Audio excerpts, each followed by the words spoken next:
10 years ago, Metro was launched as the make-or-break car for BL. But today, with it consistently at number 4 or 5 in the British top 10 bestsellers, there's a more relaxed and confident feel to the launch of a new Rover Metro. But this is no cosmetic facelift. There are significant changes to one of Britain's favourite cars. One thing the old Metro was always crying out for was a new engine. Of course, the old A series was a faithful unit, but it first saw light of day in 1949, the original A40. It was getting a bit tired. Now, this is the K series, already winning international acclaim for its performance, its economy and its flexibility.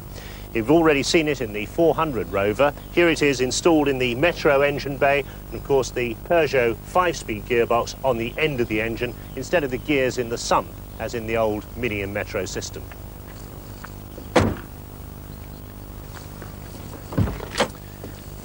They've done a very good job with the redesign of the interior of the new Metro. They've used very nice materials and fabrics. It's exceptionally well trimmed, and the redesigned dashboard and fascia looks very good indeed. It stems from the Rover philosophy of putting luxury car standards in small cars.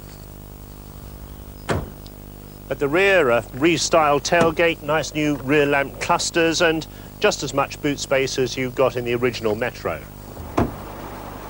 They've broadened the Metro range with 12 models and 3 engines. This is the 1.1-litre 60 brake horsepower carburettor unit.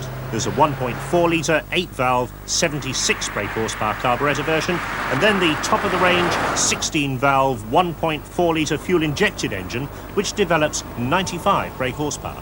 One of the major changes in the new Metro is to the seating position. Although you still sit very low in the car and these sills are quite obtrusive, it means that you're in line with the pedals and the steering wheel angle is right. It's a very comfortable driving position, and it puts right everything that was wrong with the old car.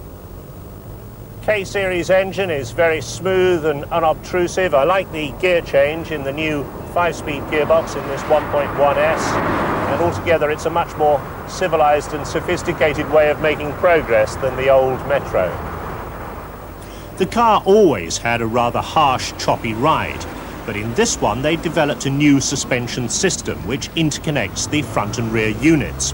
The result is a great success. The car's ride is transformed. It feels like a much bigger car. It soaks up bumps really well, and yet it doesn't allow float or roll. And in urban conditions, it hasn't sacrificed the steering accuracy or the handiness that the Metro has always enjoyed. Of course, the engineers are still constrained by the basic dimensions of the vehicle. There's not so much room, especially in the back, as some rivals. And why has it taken 10 years to put all these improvements into production?